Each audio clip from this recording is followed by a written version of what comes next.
Some mysteries in this show get an answer eventually if you wait long enough and pay close enough attention across enough seasons. We've covered plenty of those already.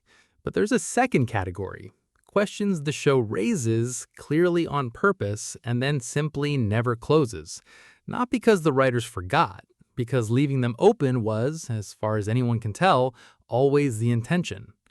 Tonight is built entirely out of that second category.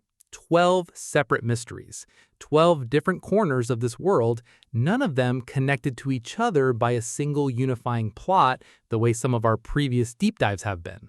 Just 12 genuinely strange, genuinely unresolved threads this show planted across its 10-season run and, in most cases, never picked back up. It's worth being upfront about what tonight's video is and isn't going to do. This isn't a comprehensive lore recap. We've done those elsewhere, and we'll do more of them. This is something closer to an inventory of the specific gaps this show left standing on purpose, the places where the writers clearly knew more than they were telling you, and chose, deliberately, episode after episode, season after season, to let the silence speak instead. Some of what follows connects loosely to things we've covered before. Most of it doesn't. Each of these 12 mysteries can stand entirely on its own, which means you don't need to have seen any of our previous deep dives to follow along tonight. Though if you have, you'll likely notice a few quiet threads running underneath all of them that we'll pull together properly by the end. One more thing worth saying before we start, because it applies to everything that follows. A lot of what we're about to cover sits in the gap between confirmed canon and educated theory, and I'll try to be clear as we go about which side of that line each specific claim actually falls on. Some of tonight's mysteries are built entirely out of things the show states directly, just scattered far enough apart across 10 seasons that nobody watching in real time was ever likely to connect them without help. Others are genuinely speculative, reasonable extrapolations from the evidence the show gives us, built the way any careful viewer builds a theory, but theories all the same, not confirmed fact. Both categories are worth your time tonight. The show rewards both kinds of attention equally, but it's worth knowing as we go which kind of ground you're standing on with each one. We're going to take our time with each one. Get comfortable. Let's start with a question so basic, it's almost embarrassing that the show never answers it directly. How old is Princess Bubblegum actually, and why does nobody in the Candy Kingdom ever seem bothered by the answer? Section 1. Princess Bubblegum's age, and the mystery of why nobody finds it strange. Here's a detail that's easy to let slide past on a casual watch, which becomes genuinely strange the moment you actually sit with it. Princess Bubblegum has ruled the Candy Kingdom for what the show eventually confirms is somewhere in the range of several hundred to over 1,000 years, depending on which specific piece of scattered evidence you weight most heavily. And in all that time, she has not visibly aged in any slightness. Not in the gradual, slow way an unusually long-lived character might age. Not at all. The Bubblegum who befriends a young thief named Shoko generations before Finn is born looks, as far as the show ever depicts her, functionally identical to the Bubblegum ruling the kingdom in the present day. The show gives us a biological mechanism for this eventually, buried in a single, easy-to-miss piece of dialogue. Her body is regularly juiced, meaning refreshed or replenished at a cellular level, using some biochemical process tied to her candy nature that the show never explains in any real technical depth. That single word, juiced, is doing an enormous amount of unexplained work. We don't know how often this process needs to happen, what it actually involves, whether it's automatic or requires deliberate effort on her part, or what would happen if it were ever interrupted for an extended period. We simply have one word, standing in for what is otherwise a completely unexplained biological immortality mechanism running under one of the show's central characters. What makes this worth treating as a genuine, unresolved mystery rather than simply an accepted piece of fantastical world-building nobody needs explained further is how the show treats everyone else's reaction to it. Ordinary candy citizens age and die on something closer to a normal human timeline, We see this directly in the Lemongrab storyline, in background characters who visibly change across the show's 10-year run, in the general demographic churn of the kingdom's population. Bubblegum, ruling over it all, simply doesn't. And nobody within the show ever finds that strange. No council member ever raises succession planning for a monarch who shows no evidence of ever needing to be replaced. The show treats her effective immortality as such an unremarkable fact of daily life in the Candy Kingdom that it becomes, on reflection, one of the stranger gaps of accepted assumptions built into the entire setting. There's a theory we're floating here about what this specific silence might actually be doing narratively. A kingdom that has apparently organized several centuries of political life around the assumption that its ruler will simply never need to be replaced is a kingdom that has never had to develop the ordinary mechanisms most societies eventually need. Succession law, transition planning, any cultural framework at all for what happens when the person at the top of the structure is gone. When Bubblegum is temporarily removed from power at various points across the show's run, de-aged, kidnapped, incapacitated, the resulting chaos each time reads less like an isolated plot device and more like the predictable consequence of a kingdom that has simply never had to build any resilience against the possibility of losing her, because losing her was never, in living memory, something anyone had reason to plan for. That raises an uncomfortable question the show never answers directly. Is Bubblegum's decision to keep juicing herself indefinitely, generation after generation, actually good governance? Or is it a kind of soft, well-intentioned authoritarianism? A ruler who has made herself permanently indispensable, whether consciously or not, by never allowing her kingdom the chance to develop the capacity to function without her specifically. The show clearly loves this character and rarely frames her choices as villainous, but it also consistently, across multiple storylines, shows us a Candy Kingdom that falls into genuine crisis every single time she's briefly unavailable, which is, at minimum, worth reading as quiet evidence that her permanence, however well-intentioned, might not be as unambiguously good for the long-term health of her kingdom as the show's overall affection for her tends to suggest. It's worth stacking this observation against something we've discussed in previous coverage: Bubblegum's consistent instinct across nearly every major storyline involving her own creations to manage difficulty through distance and control rather than sustained difficult presence. Lemongrab gets sent away rather than helped directly. Shoko's death is watched, helplessly, rather than prevented. And now, layered underneath all of that, we have a ruler who has apparently never allowed her own kingdom the structural opportunity to imagine functioning without her at the center of it. Taken individually, each of these might read as a specific, isolated failure of judgment. Taken together, across the show's entire run, they start to look like the consistent shape of a single underlying trait: someone brilliant enough to build an entire civilization from scratch, and simultaneously someone who has never fully reckoned with how much of that civilization's fragility is a direct consequence of her own unwillingness to ever really let go of the center of it. There's a final layer worth adding here, one the show gestures toward without ever stating outright. What happens to a kingdom's culture over centuries when its citizens have never once experienced a genuine transition of power? Human societies, across our own actual history, develop entire bodies of law, custom, and institutional memory specifically around the difficult, high-stakes moment of transferring authority from one ruler to the next. The Candy Kingdom, as far as anything the show ever depicts, has simply never needed to develop any of that because the need has never actually arisen. Which means buried underneath the cheerful surface of Bubblegum's rule is a civilization that has quietly never built the institutional muscle most functioning societies eventually require, a vulnerability that has, so far, simply never been tested because the one condition that would test it, her permanent absence, has never actually happened. Whether that vulnerability is dormant and manageable, or a genuine structural time bomb the show has simply never had cause to detonate on screen, is exactly the kind of question this particular mystery leaves permanently, deliberately open. It's worth closing this section with one more comparison because it sharpens exactly what makes Bubblegum's specific situation different from ordinary long-lived fantasy monarchs. A typical immortal ruler in most fiction is usually shown reckoning, at least occasionally, with the strangeness of outliving generation after generation of subjects, grief for advisors who've aged and died, a growing distance from a citizenry that keeps changing around the ruler who doesn't. Bubblegum is very rarely shown experiencing that particular grief directly, in part because most of her subjects, being candy rather than conventional biological citizens, may not actually age and die on the same visible timeline ordinary mortals would.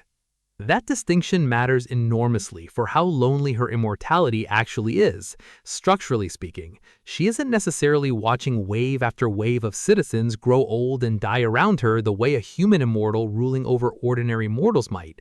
Her isolation, if it exists at all, is stranger and less obviously tragic than that. Less a story about outliving everyone she loves, and more a quieter, less examined story about presiding, indefinitely, over a population whose own relationship to time and mortality the show never bothers to fully clarify either. There's one more angle worth adding before we move on, because it reframes the entire mystery in terms of what Bubblegum herself might be actually avoiding by never confronting it directly. Rulers who know their reign has a natural endpoint tend to govern differently than rulers who don't. Decisions get made with an eye toward legacy, toward what gets handed off, toward preparing the people who'll eventually take over. A ruler who has quietly arranged for her own reign to have no natural endpoint at all has, whether she's fully conscious of it or not, removed herself from that entire category of long-term thinking. Bubblegum doesn't need to prepare anyone to succeed her, because she has arranged things so that succession, as a practical concern, essentially never has to happen. Whether that arrangement reflects genuine confidence in her own indefinite capability or something closer to an unexamined fear of no longer being the one making the decisions is exactly the kind of psychological question the show raises through implication and then declines to ever put directly to the character herself. It's worth closing this mystery with one thought experiment the show itself never stages, but which the accumulated evidence practically demands.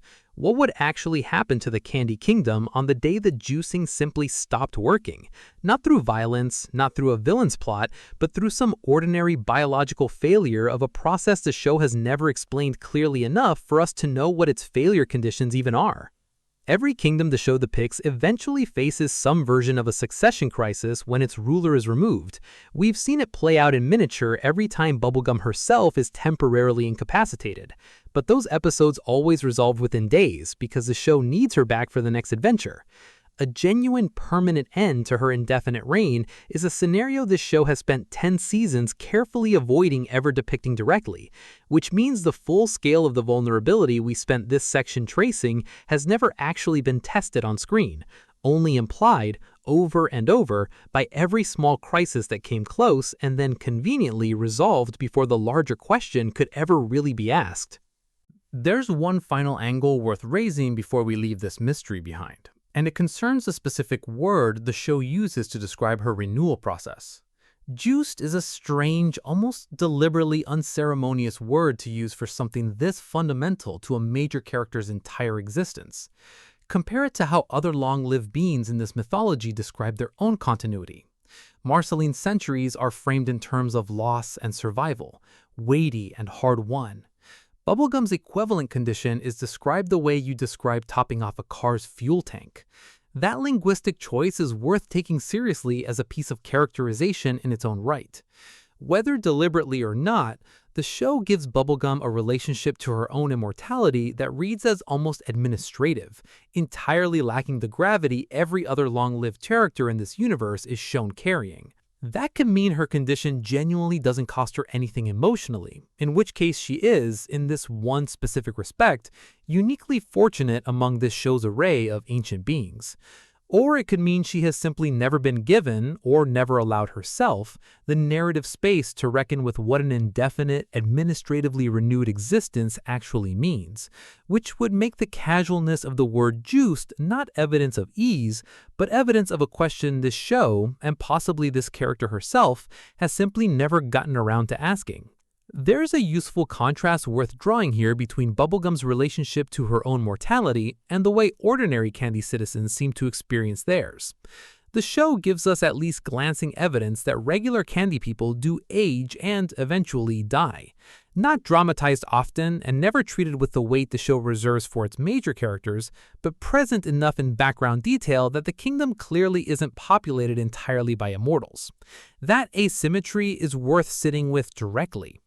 Bubblegum has built, and continues to personally maintain through whatever the juicing process actually involves, a permanent exception for herself inside a copulation that otherwise experiences ordinary mortality.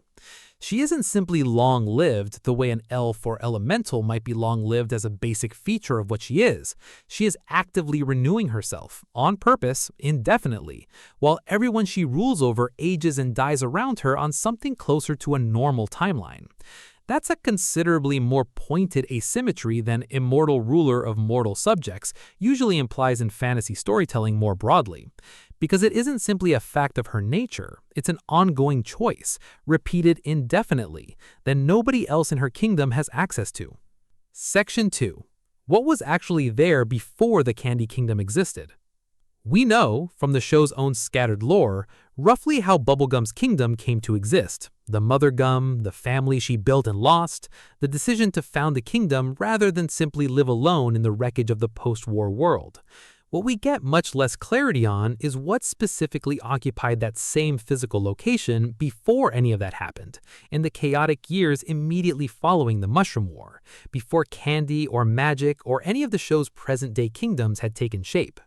This matters because the show gives us at least one direct, unsettling piece of evidence that the ground the Candy Kingdom now sits on has a considerably darker history than its cheerful, colorful surface architecture suggests. Beneath the kingdom runs a river of toxic waste, the same waste that mutates and ultimately kills Shoko, Finn's own past life incarnation, generations before the kingdom as we know it fully exists. That river isn't decorative background detail. It's a direct, literal remnant of the war's chemical fallout, running continuously beneath one of the show's most consistently cheerful settings, close enough to the surface that a single misstep sends a character falling directly into it more than once across the show's run. The theory worth building out here is a simple but genuinely unsettling one. The Candy Kingdom isn't built on cleared, neutral ground. It's built directly on top of an active, ongoing hazard from the war that created this entire post-apocalyptic world in the first place, and nobody within the show's own narrative ever treats that as urgent enough to actually address. The toxic river isn't cleaned up, it isn't drained or contained, or even meaningfully discussed as an infrastructure problem that Kingdom should probably be solving. It's simply there, running underneath everything, an open wound from the old world ending that the new world's brightest, happiest kingdom has essentially built its entire foundation directly on top of without ever bothering to treat. There's a reading of this that connects to something we've discussed elsewhere in this channel's coverage about how thoroughly this show buries its darkest material underneath cheerful surface presentation. The Candy Kingdom's literal geography is doing the same work its tone always does.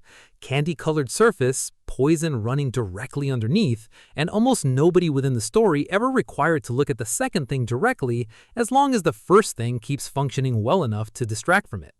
It's worth extending this observation one step further, because a toxic river isn't the only piece of buried war-era infrastructure the show ever gestures toward beneath its present-day kingdoms. Scattered across other locations in Thu, background details suggest similar patterns: old machinery, rusted structures, fragments of pre-war architecture, all generally left undisturbed rather than excavated, studied, or removed. The Candy Kingdom situation is simply the clearest, most dramatically staged version of a pattern that likely runs considerably wider across this entire post-war world, an entire civilization rebuilding itself directly on top of the previous one's wreckage, without ever really clearing that wreckage away first. Because clearing it away was never as urgent in the moment as simply building something livable on top of and moving forward. It's worth adding one final observation about why this specific hazard, more than most of the show's other buried war-era remnants, deserves the attention it rarely receives from the characters living directly on top of it. Most of the wreckage scattered across Ooo is inert, rusted, quiet, essentially archaeological. posing no ongoing active danger beyond the occasional startling discovery. The river running beneath the Candy Kingdom is different in kind, not just in degree. It's actively toxic, actively capable of mutating or killing anything that falls into it, a live hazard rather than a dormant one, sitting directly beneath the single most densely populated, most consistently visited location in the entire show. That distinction is worth holding on to. This isn't simply one more piece of quietly unaddressed post war wreckage among many. It's the one piece of unaddressed wreckage the show chose to place directly under its cheeriest, most central setting, which makes its continued, unremarked presence there considerably harder to read as coincidental once you notice it. There's a final question worth raising before we move on, tying this specific mystery back to the one we just finished discussing. If Bubblegum genuinely has never had to reckon with the possibility of losing her indefinite hold on power, has she similarly never had to reckon with the possibility of her kingdom's own physical foundation eventually failing her?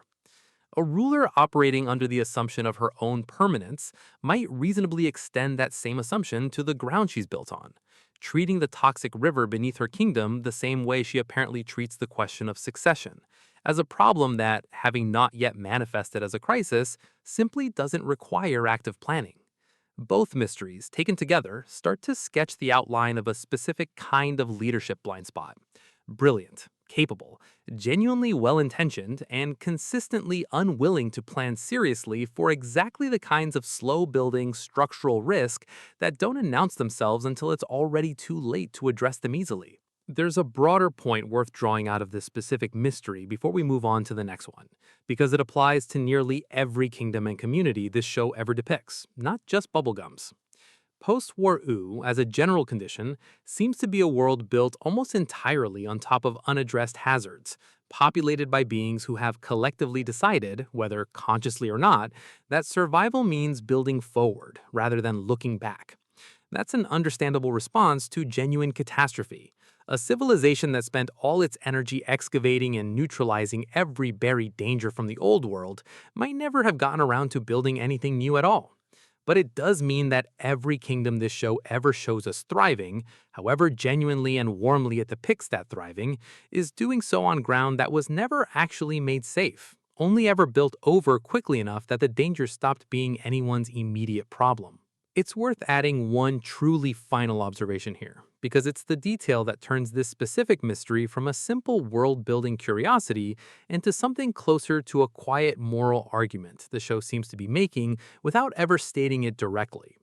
The toxic river killed Shoko, Finn's own past life incarnation, generations before the current Candy Kingdom fully took shape. And that death is treated, at the time it happens, as a personal tragedy rather than an infrastructural failure worth correcting going forward. Nobody in that era, watching a promising young thief die from contact with the waste running beneath their growing settlement, seems to have drawn the obvious conclusion that the waste itself needed addressing before more people came to build their lives directly on top of it. Centuries later, the kingdom is thriving, the river is still there, and the specific tragedy that should have been the clearest possible warning sign has been folded so completely into ancient history that nobody currently living in the Candy Kingdom has any reason to even know it happened. That's how these things persist, the show seems to be suggesting, quietly, through pure repetition rather than direct statement. Not because anyone chooses to ignore a warning, but because the warning itself gets buried by time long before anyone alive would have reason to go looking for it. There's one more layer worth adding before we leave this particular mystery, and it concerns what the river's continued presence actually says about the limits of even Bubblegum's own considerable scientific ability. This is a character who, across the show's run, is shown solving genuinely enormous technical and biological problems, building entire species from scratch, engineering solutions to crises that would stump any ordinary ruler. The fact that a known, contained, physically locatable hazard sitting directly beneath her own castle has never been addressed isn't a matter of the problem being beyond her capability. It's a matter of it never rising high enough on her list of priorities to warrant the attention she's clearly capable of giving it. That's arguably a more damning detail than simple ignorance would be. She isn't unaware the river exists, unless the show intends for her own knowledge of her kingdom's own history to be considerably thinner than every other piece of evidence suggests. She has simply never treated a slow, contained, and currently non-urgent danger as worth the same attention she gives to danger that's already actively unfolding, which is, in its own quiet way, one more example of exactly the same pattern that shapes her relationship with Lemongrab, with Succession, with nearly everything else this section and the one before it have traced across her long, genuinely impressive, and genuinely incomplete reign. Section 3. The Cosmic Owl, and whether prophecy actually means anything in this universe. Scattered across the show's 10-season run, almost always confined to dream sequences rather than waking events, a large, mostly silent owl-like figure appears to various characters, delivering fragments of imagery that later, sometimes years later, turn out to have anticipated real events with enough specificity that dismissing the pattern as coincidence becomes genuinely difficult. The show never gives this figure a formal introduction or explanation. Fans have taken to calling it the Cosmic Owl, and the name has stuck, largely because the show itself offers nothing better to replace it with. We don't know where it comes from, what it actually wants, whether it's benevolent, indifferent, or operating according to some agenda entirely orthogonal to human concepts like good and evil. We know only that it shows up in dreams, delivers something that functions like prophecy, and then disappears. Its message rarely explained even to the character who received it, let alone to the audience watching. This raises a genuinely interesting structural question. For a show we've already established is built on a cosmology involving reincarnation cycles, comet-driven fate, and crowns that grant unconscious wishes rather than stated ones. How much room does this universe actually leave for anything resembling free will? If a figure like the Cosmic Owl is capable of anticipating outcomes accurately enough for the pattern to be noticeable across multiple unconnected incidents. A single accurate prophecy could be coincidence. A recurring pattern of them across different characters, different seasons, different kinds of events starts to look considerably more like evidence that this universe's future isn't simply unknown, but genuinely already fixed in some sense, at least in outline, and that the owl is one of very few beings with any access to that fixed shape ahead of time. The show never resolves this tension, and it's worth suspecting that resolving it was never really the goal. What it does instead, consistently, is let both possibilities sit side by side without ever forcing a choice between them. Characters who receive these prophetic dreams still make choices that clearly matter within the moment. The dreams rarely function as literal instructions, more often as ambiguous, symbolic fragments that require real interpretation and real decision-making to act on at all. Whether that ambiguity is the show's way of preserving some meaningful space for choice inside an otherwise fated universe, or simply a convenient narrative device that lets the writers have prophecy without fully committing to strict determinism, is exactly the kind of question this show seems content to leave permanently open. There's a further wrinkle worth adding here, because the owl isn't the only dream-based figure this show ever introduces, and the relationship between them is never clarified.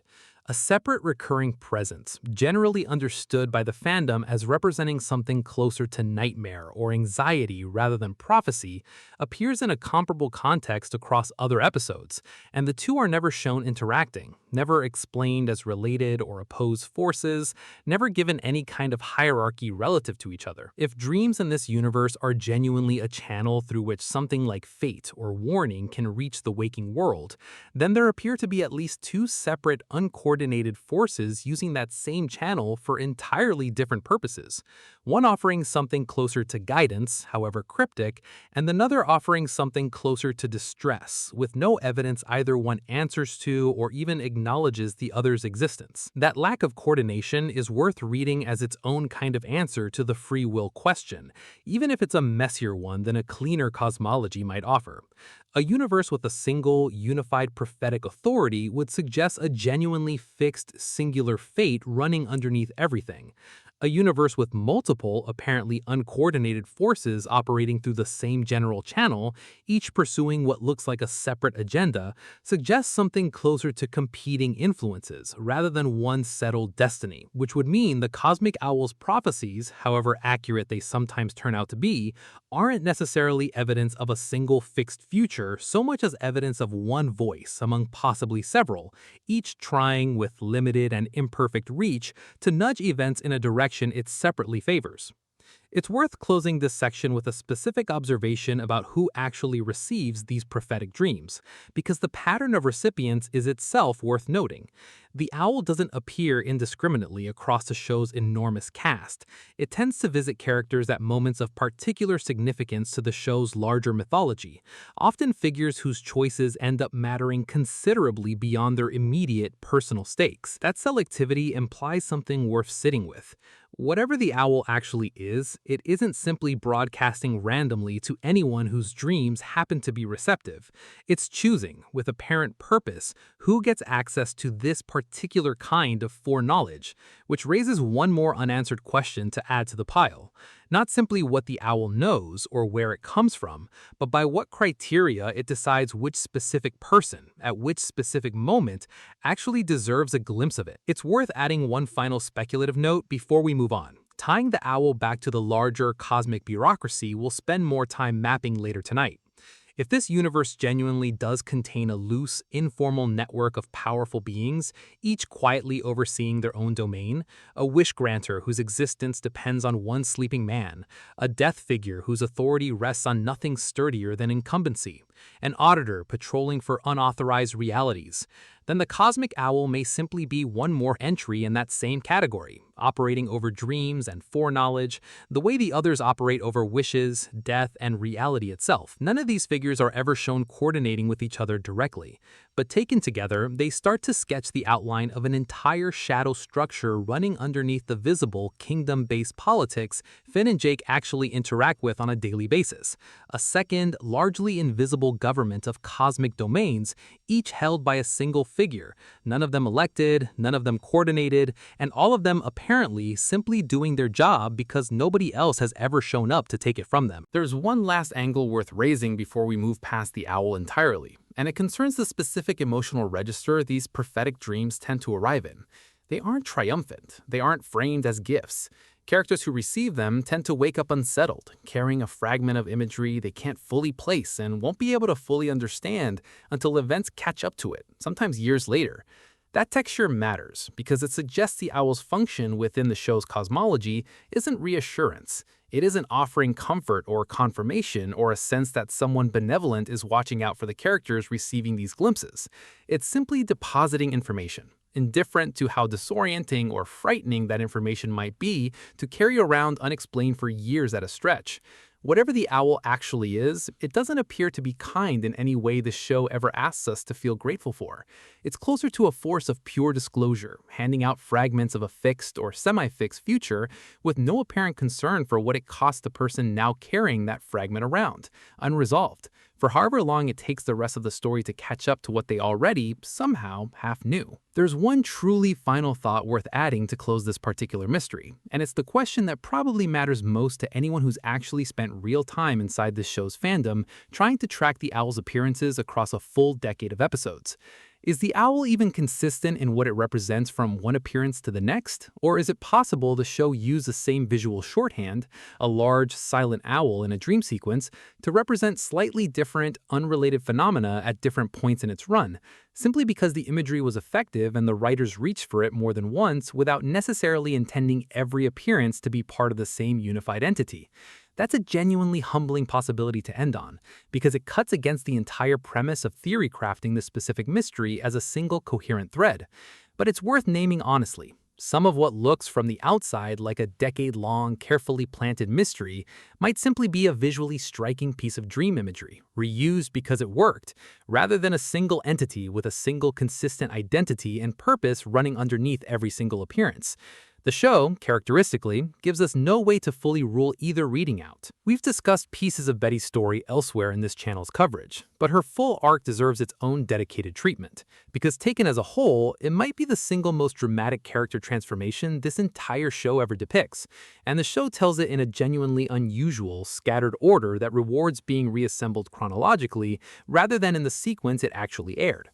She begins as exactly what her introduction in the show's flashback material suggests, an ordinary woman engaged to an ordinary antiquarian named Simon Petrikov, present for the exact moment his life changes irreversibly when he first puts on a crown he found on some expedition, meant only to make her laugh.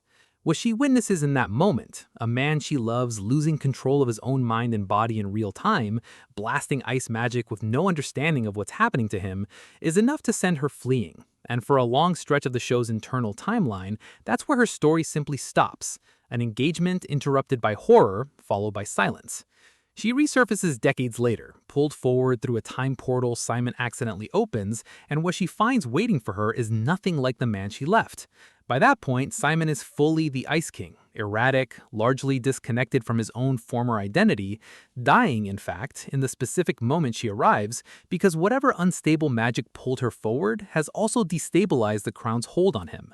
In a desperate, immediate act, she puts the crown's power back into him, saving his life in the most literal sense, while simultaneously guaranteeing his continued transformation into the Ice King, rather than allowing him to die as Simon. From that point forward, Betty's entire remaining arc becomes a slow, escalating effort to undo a choice she made in a single moment of panic. She acquires magical power of her own, borrowing it, initially, from another deeply damaged figure whose own story we've covered elsewhere in this channel's coverage. A being who lost a person he loved to Galb and never fully recovered from it. She attempts more than once to hack directly into the crown's internal magical structure, inserting versions of her own consciousness into its systems in an effort to understand and eventually dismantle the curse from the inside. Every attempt fails, or succeeds only partially, and each failure seems to cost her a little more of her own stability, her own grip on who she was before any of this started. By the time we reach the show's finale, Betty has been transformed almost as completely as Simon ever was. A wizard now, unstable, driven by an obsession that's consumed the majority of her remaining life, still fundamentally motivated by the same simple human love that sent her running from a crown-wearing stranger decades earlier. And her ending, when it finally arrives, is genuinely one of the strangest character resolutions this show ever commits to. Given one final true wish by a crown reset to its original form, her deepest desire, not Galb's destruction, not her own safety, but simply Simon's continued protection, fuses her permanently with an entity that predates the universe itself, transforming her into something the show never gives a clean name to, carrying her identity forward inside a form that is no longer recognizably human in any conventional sense. The theory worth naming directly here is that Betty's entire arc functions as a mirror held up against Simon's own, running in the opposite direction. Simon loses himself gradually, involuntarily, to a curse he never wanted and never understood until it was too late to stop. Betty loses herself gradually too, but every single step of her transformation is chosen, deliberately, in service of trying to save him, which makes her ending, however strange and cosmically enormous it becomes, read less like a tragedy imposed from outside and more like the natural, if extreme, conclusion of a love that never once, across an entire millennium, stopped choosing him over herself. It's worth sitting with a specific detail the show tends to gloss over quickly. How much time actually passes for Betty personally across this whole arc, as distinct from how much time passes for Simon and for the wider world. She isn't present for the majority of Simon's 1,000 years as the Ice King. She's pulled forward across a specific gap, meaning her own lived subjective experience of loss and pursuit is considerably more compressed than the show's broader timeline might initially suggest. That compression matters because it means Betty's escalating desperation across her remaining storyline isn't the product of centuries of patient, gradual effort the way so much of this show's other long-term character development tends to be. It's considerably more concentrated, a smaller number of years packed with an intensity of failed attempts and mounting cost that would be exhausting to sustain even across a normal human lifetime, let alone the specific magic-soaked high-stakes existence she ends up living once she starts accumulating power of her own. There's also a version of this story worth reading through the lens of what it costs to keep trying to fix something that may simply not be fixable through the means available to you. Betty never seriously considers giving up on saving Simon, not once, across every failed attempt the show shows us. That persistence reads on one level as genuinely admirable, the kind of unwavering devotion this show generally treats with real respect elsewhere in its runtime. But it's worth asking whether the show is also, quietly, showing us the cost of that same persistence, when it never once pauses to ask whether the specific goal is actually achievable through the specific methods being tried. Betty's tragedy isn't simply that she loses herself trying to save Simon. It's that she never seems to seriously entertain the possibility that some of her methods, hacking directly into a cursed object's internal structure, borrowing power from an unstable, grief-broken figure with his own unresolved trauma, might have been part of what made her eventual loss of self so total by the time the story actually reaches its resolution. There's one final piece of Betty's story worth naming because it's the detail that keeps her arc from reading as pure tragedy despite everything she loses along the way. The spin-off series that eventually revisits Goal Betty gives Simon, and by extension the audience, one genuine direct conversation with whatever she's actually become, proof that whatever survives inside that fused cosmic form is still recognizably her, still capable of communicating, still carrying enough of the original Betty that a real goodbye becomes possible rather than simply an unresolved absence. That detail matters enormously for how the show ultimately wants you to read her ending. She isn't simply erased into something incomprehensible. She's transformed permanently and strangely, but not destroyed, which means her story closes not on total loss, but on the considerably rarer and more specific note of a person who gave up almost everything recognizable about herself for someone she loved, and still, somehow, against every reasonable expectation, got to say goodbye. It's worth closing this section with a final comparison between Betty and the other major female figures we've discussed across this channel's coverage, because the contrast clarifies exactly what makes her story distinct. Marceline survives loss by learning slowly over centuries to keep people at enough distance that losing them again won't be quite as total. Princess Bubblegum survives loss by building an entire kingdom to control and protect, filling the space where her lost family used to be with something she can manage directly. Betty does neither. She never builds distance, and she never redirects her love into something safer or more controllable. She simply keeps pursuing the original, specific, singular goal, saving one particular man, with an intensity that never dilutes, never redirects, and never once considers a version of her own life that doesn't revolve entirely around that pursuit.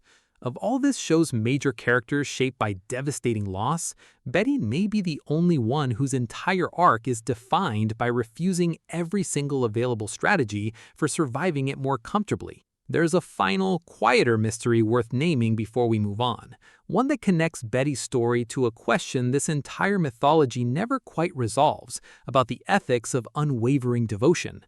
The show clearly admires her. It frames her persistence as love, and it rewards that persistence, eventually, with a version of reunion. But it never asks the harder question directly. Was any of it actually good for Simon, specifically, as distinct from being a genuinely moving expression of Betty's own feelings?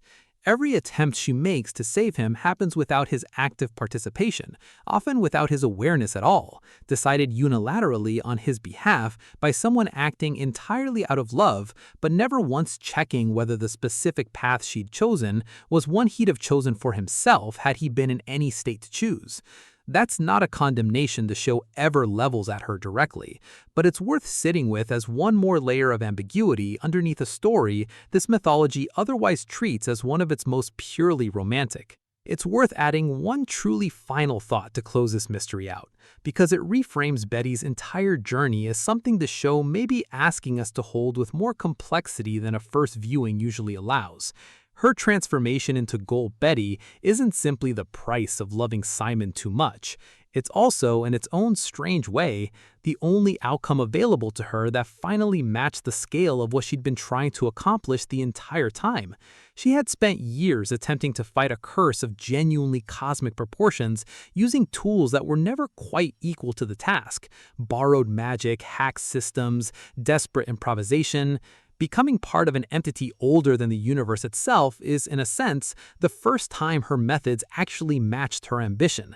The tragedy isn't that she finally succeeded on a scale large enough to work, it's that succeeding on that scale cost her everything a smaller, more achievable version of success would have let her keep. Section 5. Every confirmed branch of the multiverse mapped. We've touched on individual pieces of the multiverse elsewhere, but it's worth taking a full inventory here, laid out clearly because the show reveals these branches so far apart from each other across its run that most viewers never get the chance to see the complete picture assembled in one place. The first confirmed branch is Farmworld, the timeline that spins off when Finn makes a counter-wish against the Lich's request for universal extinction, creating a reality in which Simon Petrikov makes a different final choice, freezing the mushroom bomb before it can detonate and sacrificing himself in the process, preventing the specific chain of events that would have given the Lich a physical body at all. That timeline, once created, doesn't simply vanish once the main story's own wish restores the primary timeline. It continues running, permanently, its own frozen, static version of the post-war world existing somewhere alongside everything we actually watch unfold across the show's main run.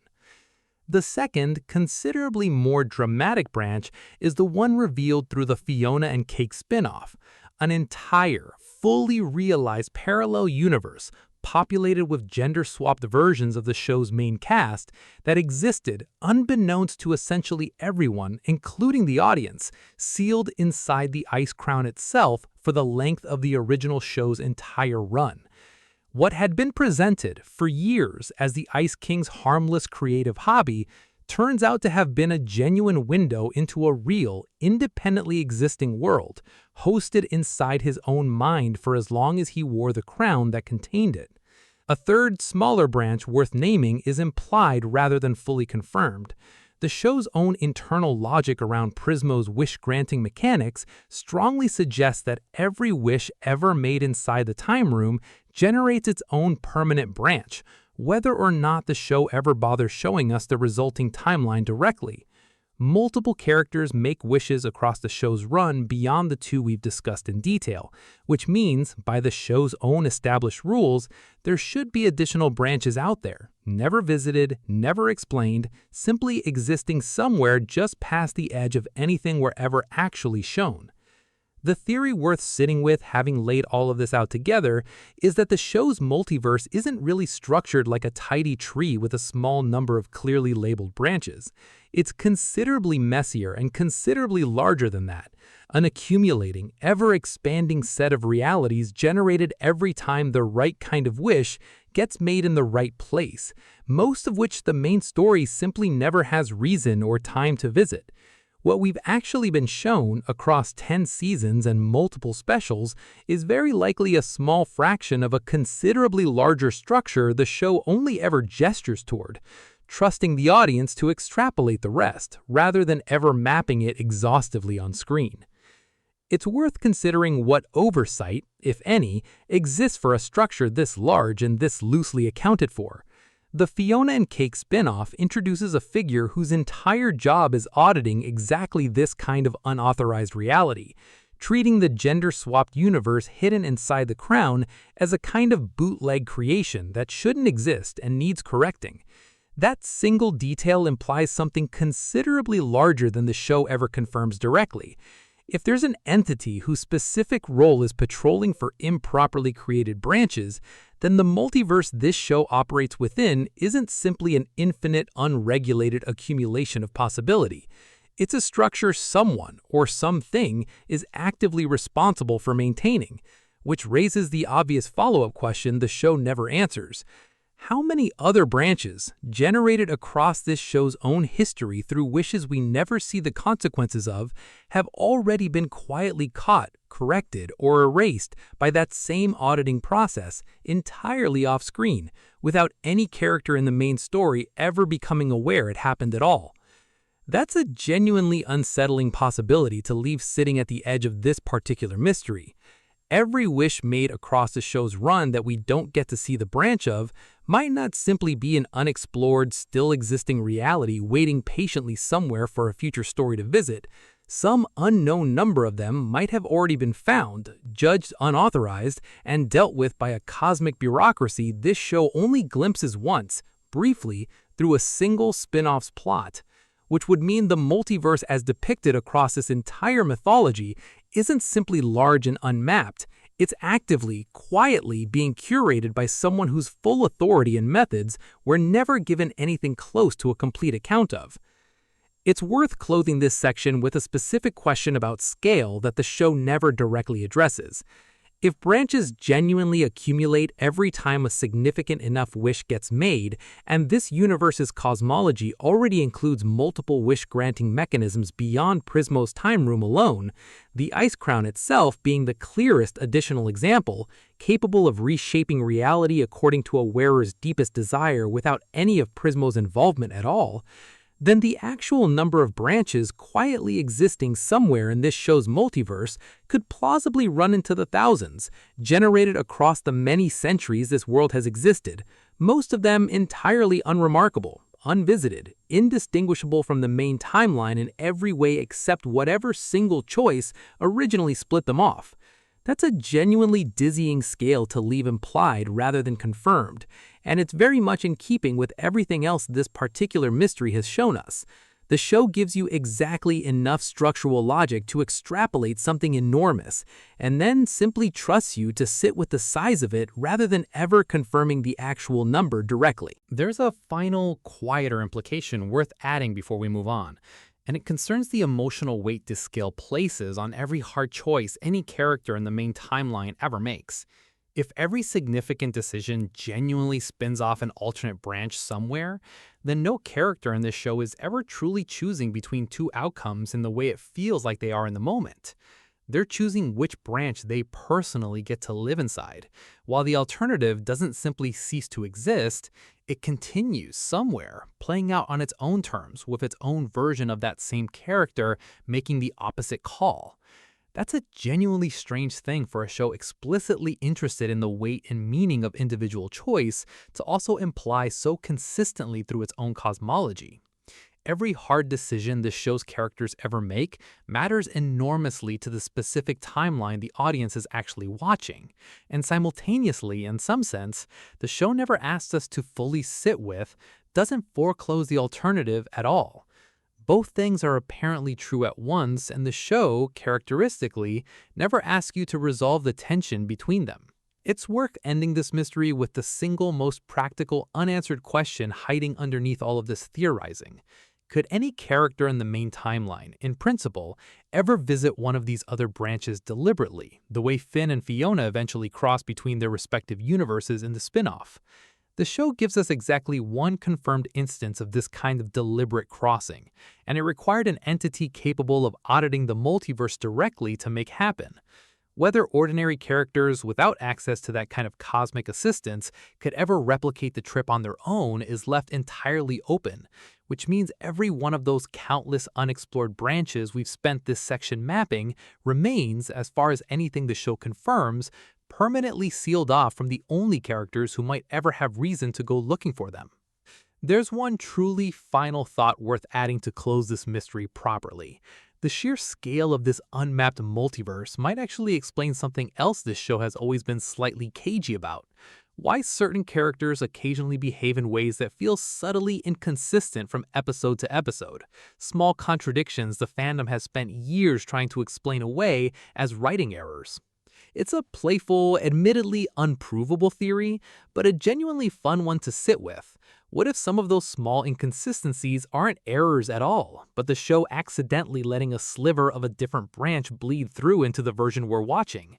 A version of a character shaped by some other choice, some other timeline, showing up for one scene before the story settles back into whichever branch it actually intends to keep following.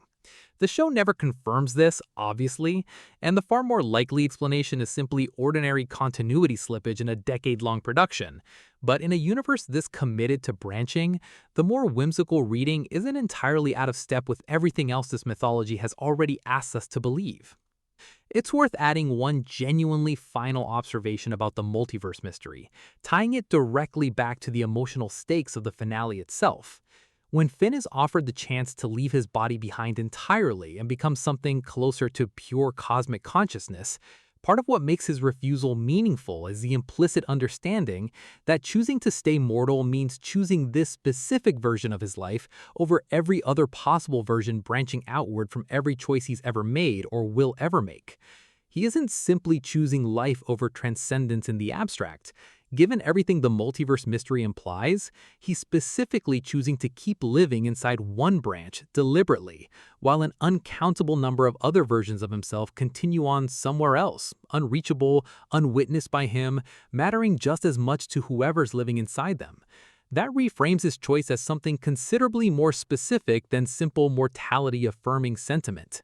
It's a choice to stay loyal to one particular thread of an infinitely branching structure, fully aware, or at least the show's own cosmology aware, even if Finn himself never fully articulates it, that the thread he's choosing was never the only one available.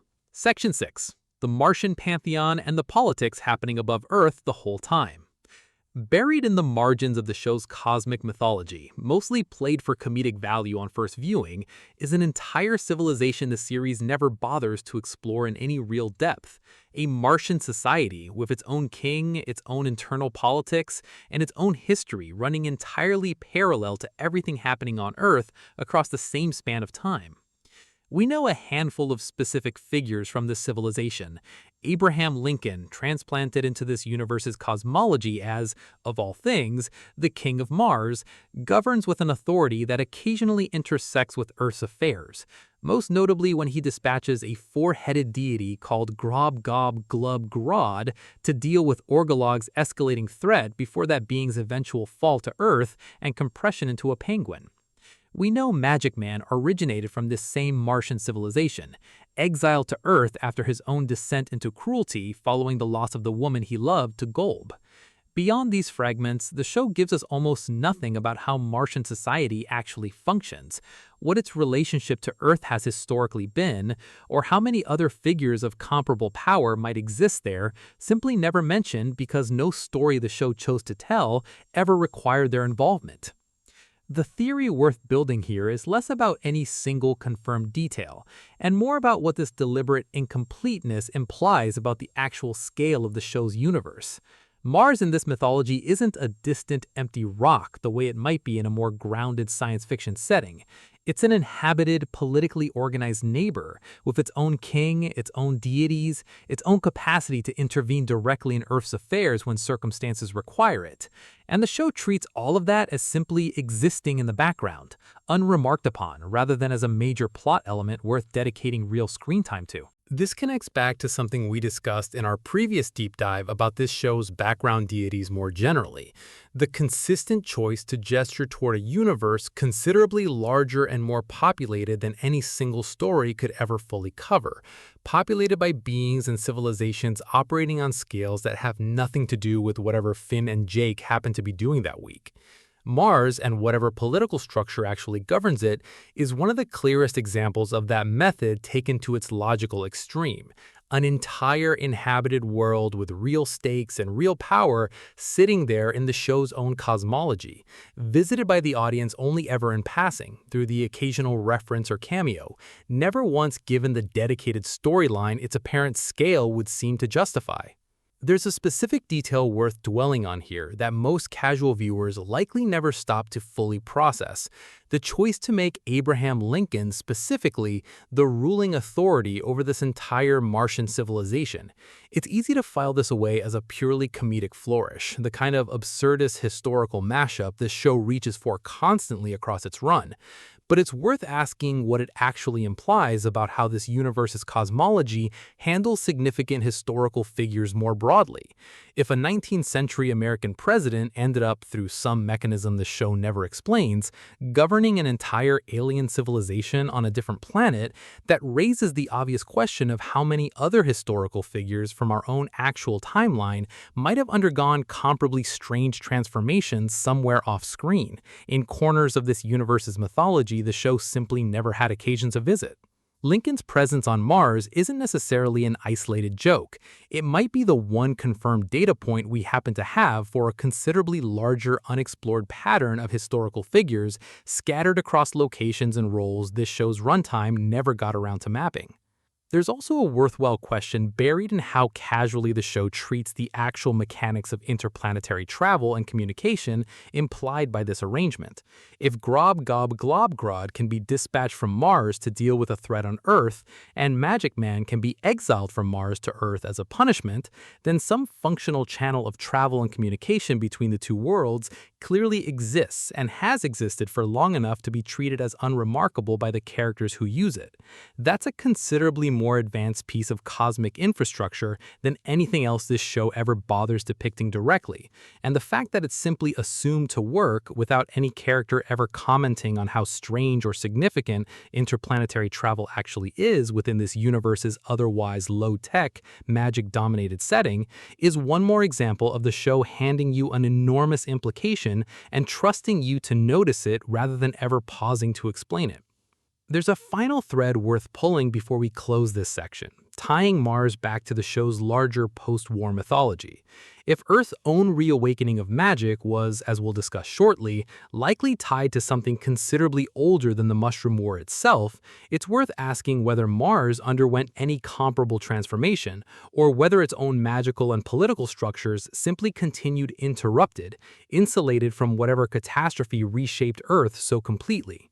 The show gives us no evidence either way, which means Mars might represent something genuinely unique in this mythology, a civilization that never needed a mushroom war of its own to become magical, strange, and politically complex, having apparently arrived at that condition through some entirely separate historical path the show never bothers to sketch out even in outline. It's worth closing this mystery with a final thought about what Mars's near-total absence from the main story actually costs the show, narratively speaking, versus what it gains. A version of the series that spent real time developing Martian politics, showing us the mechanics of interplanetary travel, dramatizing whatever relationship actually exists between Lincoln's court and Earth's various kingdoms, would almost certainly be a richer, more fully mapped universe in the purely informational sense. But it would also, very possibly, be a lesser show in the specific way that matters most to why people keep returning to this particular series a decade later. Mars works precisely because it's barely there, a rumor of scale glimpsed at the edges of a story that was always, correctly, more interested in a boy, his dog, and the handful of people they actually loved than in cataloging the full political structure of the solar system surrounding them. There's one absolutely final observation worth adding here, tying Mars back to the show's treatment of scale more generally.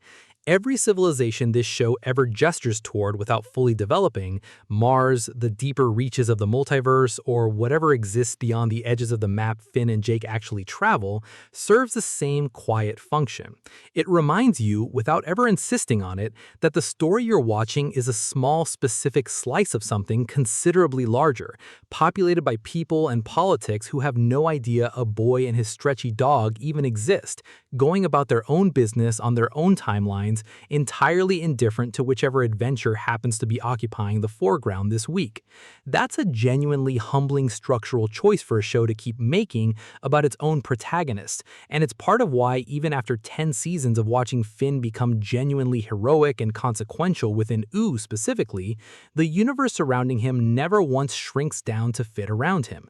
It simply lets him matter enormously in one corner of something that was always going to be too big for any single hero to matter to completely. It's worth closing with one truly final Martian detail that's easy to overlook, because it involves a character we've already discussed at length in a completely different context. Magic Man's exile from Mars to Earth wasn't simply a change of address. It represents the one confirmed instance in this entire mythology of someone being formally removed from Martian society and relocated to Earth as a matter of interplanetary policy. Which means Earth, whatever its own post-war chaos and reconstruction looked like from the inside, was apparently considered a viable destination for Mars's own internal disciplinary purposes. That's a strange kind of relationship to leave implied and never developed. Not simply two worlds existing in parallel, but two worlds with an established functioning relationship formal enough that one could use the other as a place to send its own problems. Earth, in other words, wasn't simply recovering from its own catastrophe in isolation. It was also, apparently, considered by at least one neighboring civilization to be a suitable place to offload someone they no longer wanted around, which tells you something quietly unflattering about how Mars regarded post-war Earth, even as the show never lets that detail become anything more than a single throwaway fact buried inside someone else's tragic backstory. When Finn finally learns the truth about where the rest of humanity actually went, the isolated island community we've covered in detail elsewhere in this channel, he also encounters a figure whose presence in that storyline raises questions the show never fully resolves. Susan Strong and the scientist responsible for shaping much of what she became.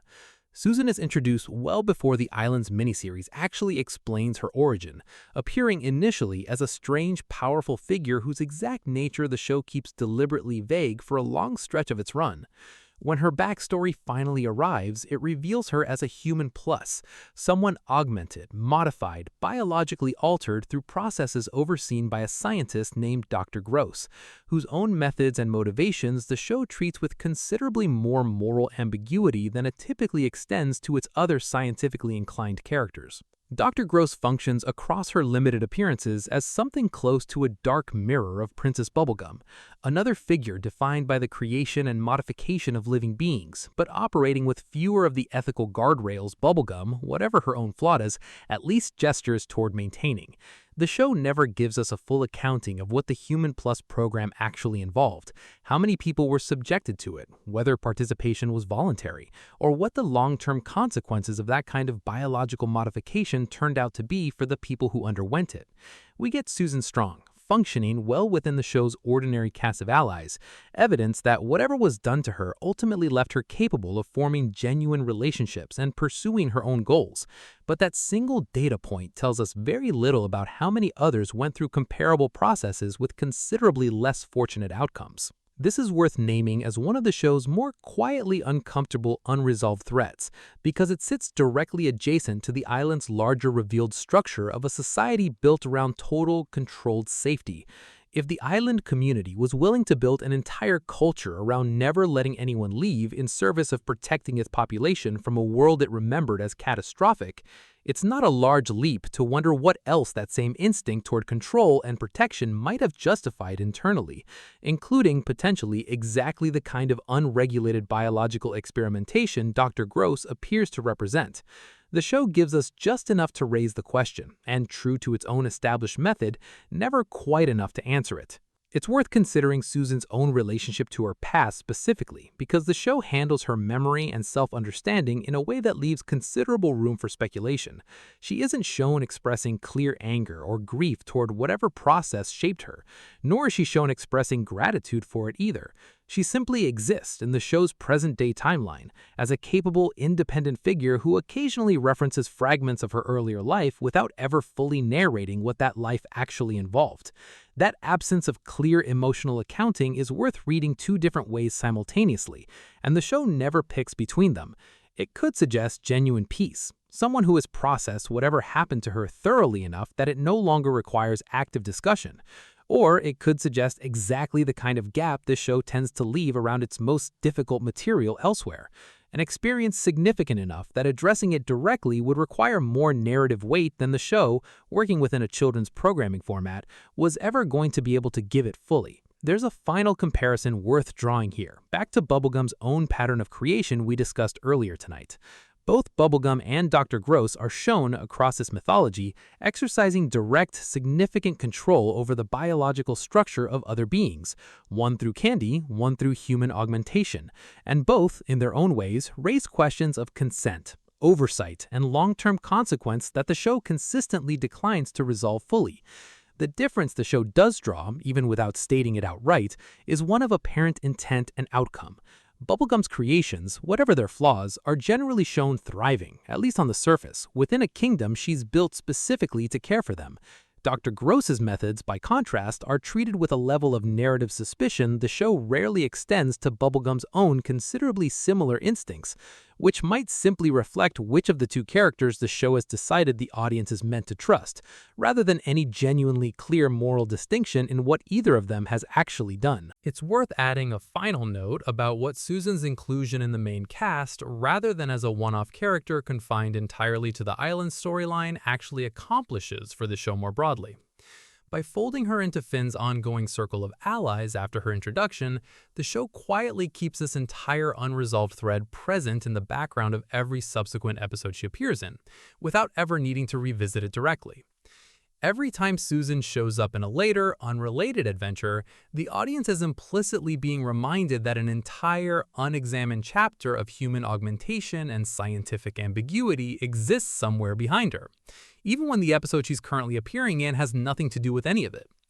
That's a quietly effective piece of long-form storytelling, keeping a mystery alive not through repeated direct reference, but simply through the ongoing presence of a character whose very existence is proof the mystery was never actually resolved. It's worth closing this mystery with a specific observation about scale that the show never bothers addressing directly. How large was the Human Plus program actually? Susan is the only confirmed product of it we ever meet directly, which leaves entirely open whether she represents a small, contained experiment involving only a handful of subjects, or the visible remnant of something considerably larger that shaped an entire generation of the island community before being discontinued, contained, or otherwise ended for reasons the show never specifies.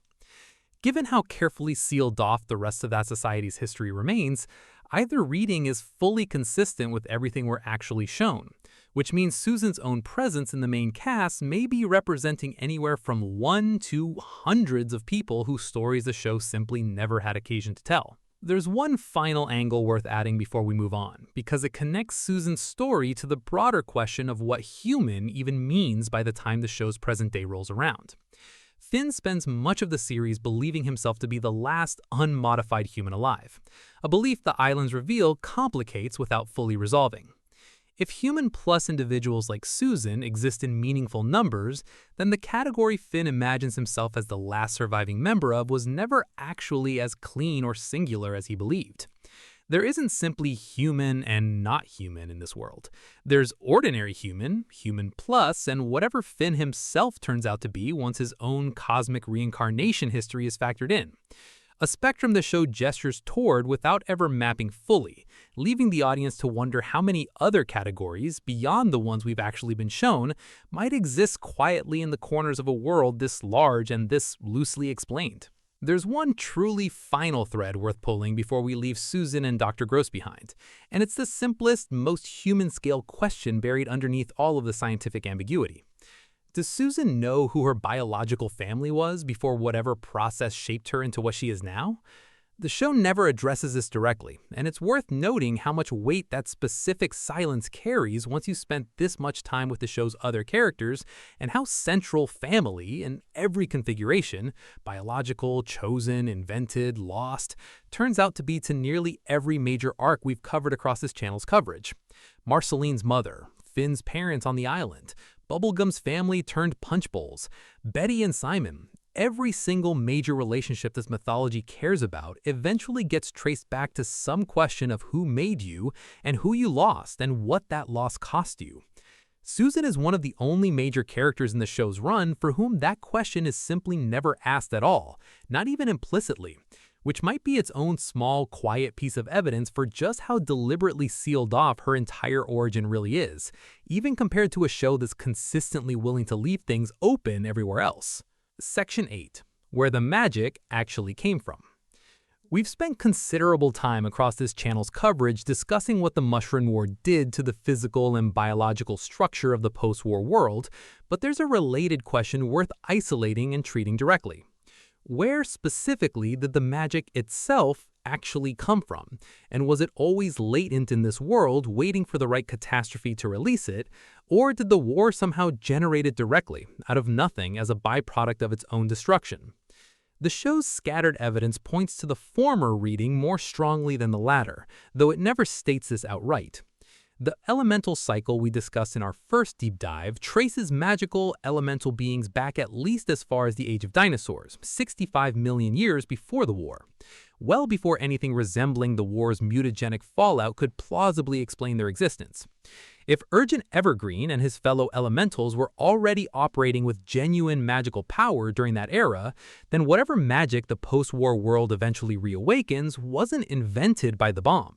It was already present, dormant, embedded in the structure of the world itself, simply waiting for the right conditions to resurface after some long period of quiet. That raises an obvious follow-up question the show never directly addresses. Why was magic dormant at all for the tens of millions of years between the age of dinosaurs and the Mushroom War? Human civilization, as depicted in the show's own flashback material, existed for a considerable stretch of that intervening time with no apparent access to magic whatsoever. An ordinary, science-driven world with sitcoms and pop music and antiquitiers studying historical artifacts, entirely unaware that an older magical framework had ever existed beneath the surface of their own reality at all. Something kept that older magic suppressed, or dormant, or simply inactive for an almost incomprehensible span of time. And the show never gives us a mechanism for what that suppressing factor actually was, or why the specific catastrophe of the Mushroom War was what finally interrupted it. There's a theory worth floating here, speculative but consistent with everything else this mythology implies. Whatever suppressed magic across that long gap may be connected to the same underlying tension between order and the primordial condition we discussed in our previous deep dive on the Lich. The idea that the universe, once it organized itself into something resembling stable physical law, may have actively pushed the older, stranger magical substrate of reality further down, the way sediment settles beneath newer layers of rock. If that's roughly right, then the Mushroom War didn't create magic. It cracked the layer of ordinary, non-magical reality that had been sitting on top of something older, letting what had always been underneath finally breathe again. Which would mean the war's true legacy isn't simply destruction and mutation, but something closer to excavation, however violent and unintentional the process turned out to be. It's worth considering what this reading implies about the specific mechanism of the mutagenic bomb itself. If the bomb's fallout was rewriting biology on a fundamental level, transforming ordinary matter into sentient, magically capable forms, that process reads less like straightforward radiation poisoning and more like something closer to a key turning in a very old lock.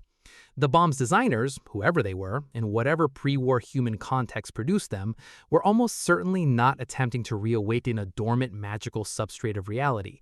They were building conventional weapon, escalated to a mutagenic extreme for conventional wartime purposes. The show seems to be suggesting, through everything we can reconstruct about the resulting world, that the actual effect of that weapon vastly exceeded anything its creators could have understood or intended, that human civilization, in its final catastrophic act, accidentally stumbled into something considerably larger and stranger than the war it thought it was fighting, unlocking a layer of reality nobody involved had any framework for anticipating.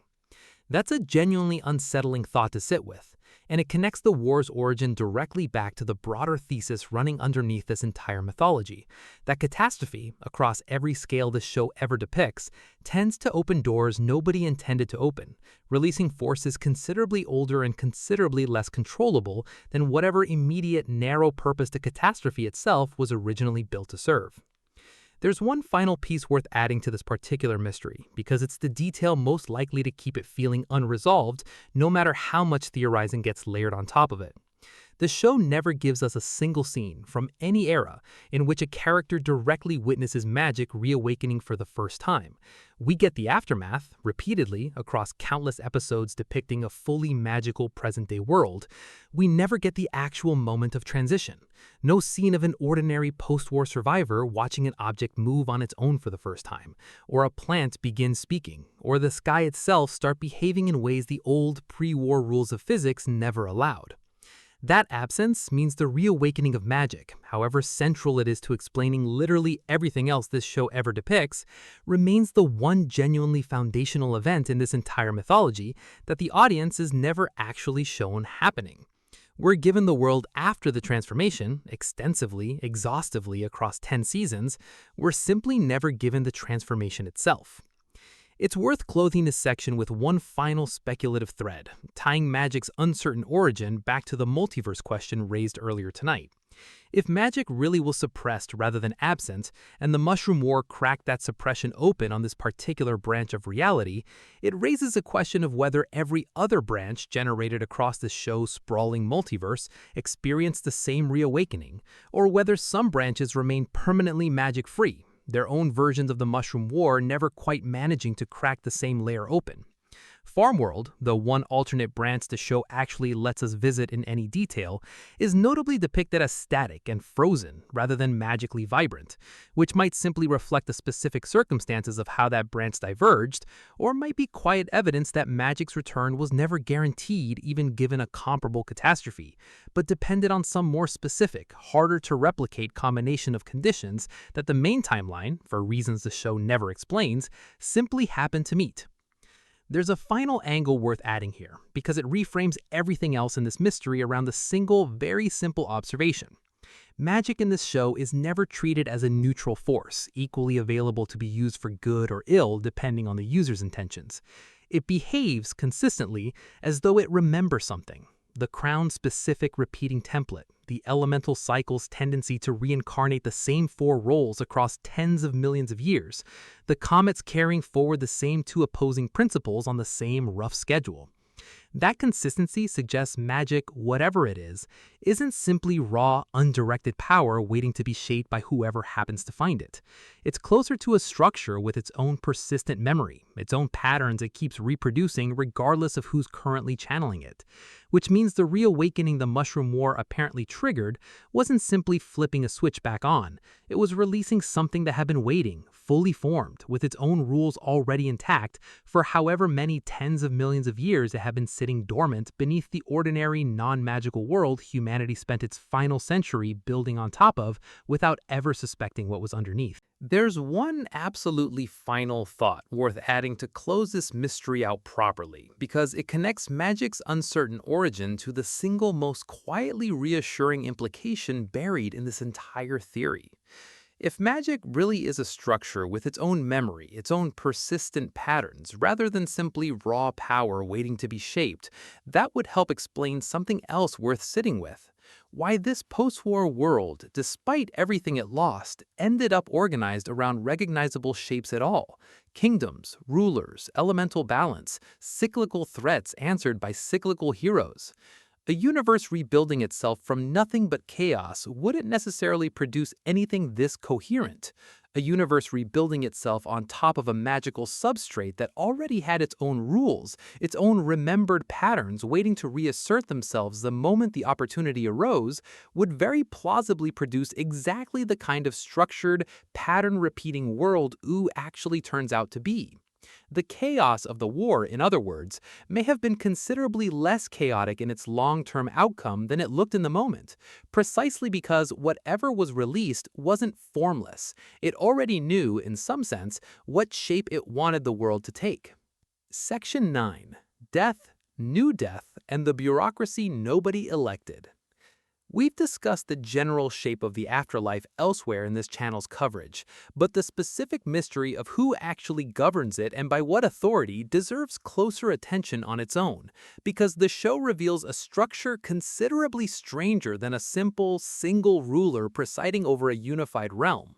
Death, as introduced early in the show's run, presents as a laid-back, musically inclined figure, someone Finn and Jake can interact with directly, negotiate with, even briefly outwit, without any of the encounter carrying the crushing existential weight you might expect from a literal personification of mortality. For most of the show's run, that's the extent of what we know. Death has a face, and the face is surprisingly reasonable to deal with. The special that finally expands this reveals something the earlier, friendlier episodes never hinted at. Death doesn't preside over one afterlife. He oversees a whole layered structure of distinct dead worlds, apparently each built to serve different kinds of souls in different ways, arranged according to some internal logic the show never diagrams for us clearly. And crucially, this structure is not depicted as stable or permanent. It's shown, by the time we finally get an extended look at it, in the middle of an actual coup, a being calling itself New Death, actively working to collapse the entire layered system into a single undifferentiated realm under new singular authority. This raises a question worth sitting with directly. Who or what actually granted the original Death his authority over this structure in the first place, and what mechanism, if any, exists to prevent exactly this kind of takeover from happening again once Finn and Jake eventually resolve the immediate crisis? The show gives us no indication of any higher authority Death answers to, no election, no cosmic charter establishing his legitimacy, nothing beyond the simple, apparently long-standing fact that he's the one who's always been in charge of this particular domain. Which means the entire structure governing what happens to every single soul in this universe after death turns out to be resting on nothing more stable than incumbency. Whoever currently holds the position holds it until someone sufficiently powerful decides to take it from them, with no larger system evidently in place to prevent that from happening on a recurring basis. That's a genuinely unsettling implication to leave sitting quietly underneath a resolution the show otherwise treats as a clean, happy ending. Finn and Jake defeat New Death, order is restored, the original Death presumably reclaims his position, but nothing in what we're shown suggests this outcome is any more structurally secure than the arrangement New Death himself briefly disrupted. The afterlife, in this universe, isn't governed by any principle more reliable than whoever's currently strong enough to hold the job, which means the entire structure remains by the show's own unspoken logic, permanently vulnerable to exactly the same kind of disruption happening again, at some unspecified point in whatever future this mythology never gets around to showing us. It's worth considering how this connects to something we've already established elsewhere in tonight's coverage about this universe's larger cosmic bureaucracy. We've discussed Prismo, whose entire existence depends on one sleeping man staying asleep. We've discussed the auditing entity implied by the Fiona and Cake reveal, whose full authority the show never clarifies.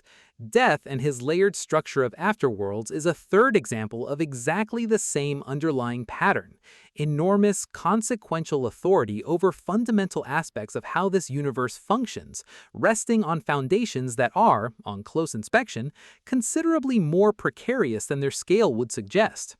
Nothing about this cosmic bureaucracy reads as particularly stable or well-defended. It reads, across every example the show gives us, as a loose, informal arrangement of powerful individuals each holding their own domain largely by default, with remarkably little evidence of coordination, oversight, or succession planning connecting any of them to each other. There's a theory worth closing this section on. Maybe that precariousness isn't an oversight in the show's world-building so much as a deliberate reflection of its broader thesis about power generally. Across nearly every storyline we've covered tonight and in our previous deep dives, this show consistently depicts authority, political, magical, cosmic, as something considerably less secure and considerably more contingent than the beings holding it tend to believe. Bubblegum's kingdom depends entirely on her continued presence. The Nightosphere depends on an abater being willing to occupy the amulet's demands. Death's own layered afterlife, we now learn, depends on nothing more than incumbency. This show may simply not believe at any level of its own cosmology in the existence of genuinely secure, permanent authority, which would make Death's precarious situation not an isolated strange detail, but one more confirmation of a rule this entire mythology seems to hold consistently. Nothing here, no matter how old, no matter how cosmically significant, is ever actually as stable as it looks from the outside. It's worth adding one final thought about what this specific instability implies for the characters who actually die within this show's own runtime. Several named figures across the series pass away over the course of the story, and every one of those deaths, according to everything we now understand about the underlying structure they're entering, sends them into a system that was, at some point in this universe's history, actively being contested by a hostile takeover. Whether any particular character's afterlife experience was shaped by that instability, whether they arrived during a period of relative order or during exactly the kind of disruption New Death was attempting, is something the show never clarifies for any specific individual. It simply leaves the unsettling possibility open that death in this universe was never guaranteed to deliver anyone into a stable, well-run system, and that whoever happened to die during the specific window New Death was making his move may have experienced something considerably stranger and less orderly than the show's generally reassuring treatment of the afterlife tends to suggest. There's a final, slightly gentler note worth adding before we move on, because it's easy for this particular mystery to read as purely bleak once you've traced its full implications. The fact that Finn and Jake are able to intervene at all, navigating a cosmic structure this vast and this poorly defended, and actually restore some version of order, suggests that whatever precariousness runs through this universe's larger bureaucracy isn't necessarily a design flaw so much as an opening. A structure loose enough, in its own strange way, to still be responsive to ordinary mortal intervention when it matters most. A tightly sealed, perfectly defended cosmic order might be more stable, but it would also almost certainly be less reachable by anyone without comparable cosmic power of their own. This show's afterlife is fragile, yes, but that same fragility is apparently what leaves the door open for a boy and his dog to walk in and fix it. It's worth adding one truly final thought before closing this mystery out, tying it back to the show's treatment of Death himself as a character across the earlier, lighter seasons. Long before any of this precariousness is revealed, Death is shown repeatedly as approachable, reasonable, even genuinely fun to be around, a figure Finn and Jake can bargain with, outsmart, occasionally even befriend in small ways. That characterization reads very differently once you know what we now know about the structure he actually oversees. He isn't simply a chill, laid-back cosmic administrator with an easy job. He's someone holding together an enormous, precarious, contested position through what appears to be sheer competence and personal presence, with none of the institutional support a job of that scale would ordinarily require. His laid-back demeanor, in retrospect, might not be evidence that his job is easy. It might be evidence of exactly the opposite. The specific, hard-won calm of someone who has been doing an impossibly difficult job alone for so long that panic simply stopped being a useful response a very long time ago. We touched briefly in our previous deep dive on the Enchiridian's role as a dimensional key capable of reaching Prismo directly. It's worth returning to this object here with a fuller focus because its origin story connects to a period of Simon Petrikov's life the show otherwise tells us almost nothing about, his career before the crown ever entered his life at all. A newspaper clipping shown briefly in one of the show's more emotionally direct episodes features Simon holding the Enchiridion with a headline implying he recovered it during some kind of archaeological expedition. A detail that, taken at face value, tells us he was, before the war, a genuinely accomplished figure in his field, someone whose work took him into the kind of serious, professionally significant discoveries that make newspapers. That's a considerably fuller picture of pre-war Simon than the show otherwise ever gives us. We know he loved Betty, we know he studied ancient artifacts generally, We know almost nothing about the specifics of his actual career, his colleagues, his reputation, or what other discoveries he might have made across however many years he'd been working in that field before the Crown ended that entire chapter of his life. The mystery worth naming directly is this.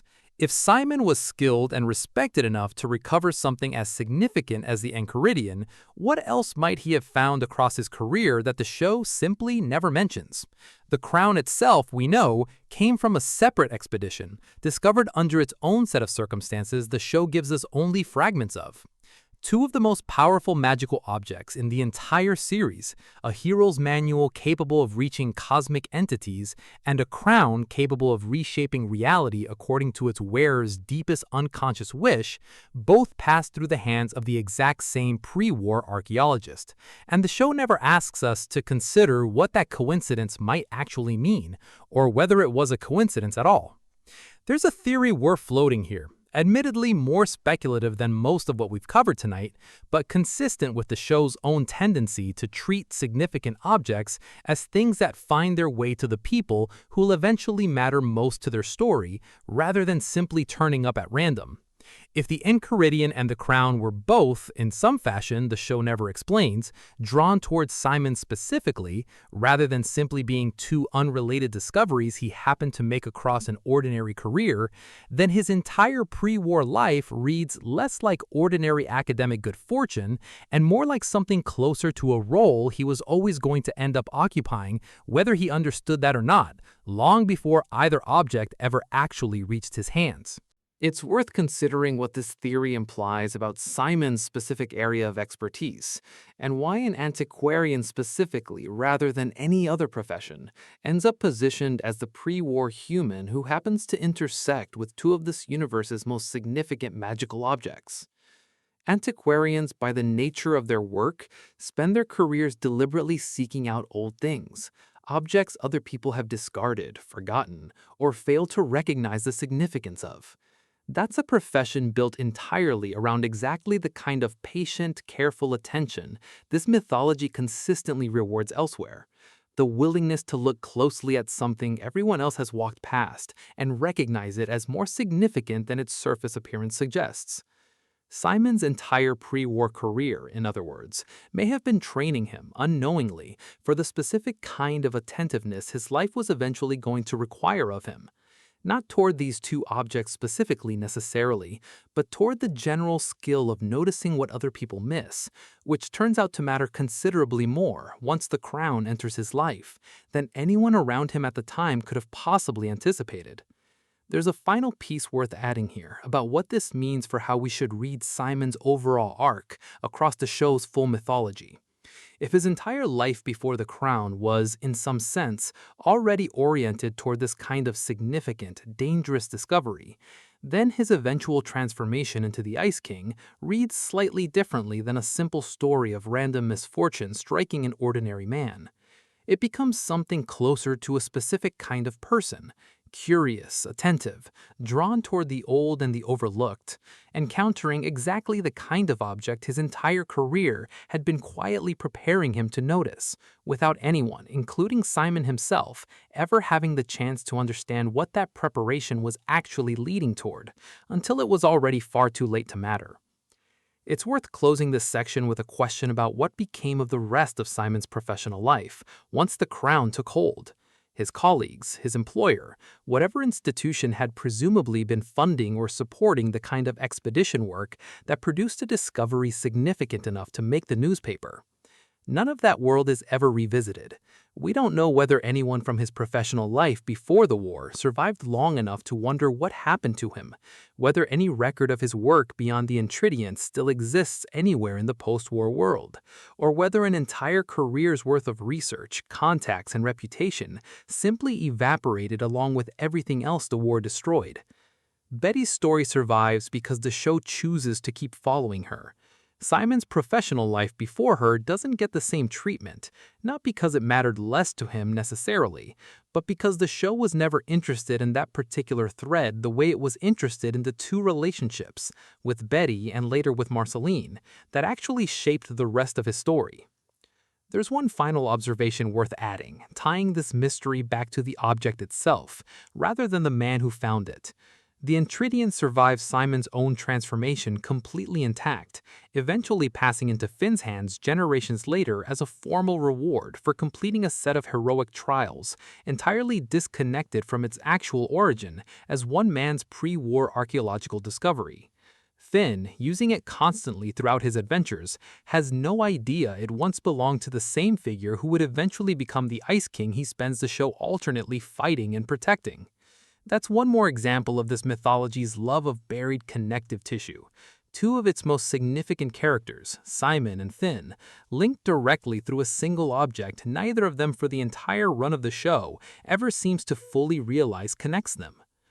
It's worth adding one truly final thought to this mystery, because it's the detail that makes the Entridian story feel less like a coincidence and more like the show quietly reinforcing its own larger thesis about objects outliving the intentions of whoever made or found them. Simon recovered the Entridian as an archaeologist recovering a piece of the past, a professional act of preservation, cataloging something old so it wouldn't be lost to time. He had no way of knowing that the object he was preserving would eventually become the single most important tool of the person who'd spend his own post-transformation decades half-heartedly trying to hurt, in his confused, crown-addled way, the very world that object would go on to help protect. The Entridian doesn't simply connect Simon and Finn. It carries Simon's original, uncorrupted instinct, curiosity, care, the desire to preserve what matters, forward into Finn's hands long after the crown had already stripped that same instinct out of Simon himself. In a strange, quiet way, the best part of who Simon used to be never actually stopped being useful to the world. It just needed someone else to carry it for a while. Section 11. Root Beer Guy, and the small, strange mystery of which candy people actually remember anything. Not every mystery in this show needs cosmic stakes to be genuinely interesting, and it's worth closing out our survey of unresolved threads with one of the smaller, stranger ones. The question of why certain background candy characters, Root Beer Guy chief among them, seem to display a level of memory, awareness, and continuity across the show's run that most other Candy Kingdom's enormous, largely interchangeable background population simply doesn't. Most of whom function across the bulk of the show's run as functionally identical, briefly glimpsed extras, rather than characters with any tracked internal history at all. This raises a generally strange implicit question about the nature of candy people generally, one the show never addresses directly.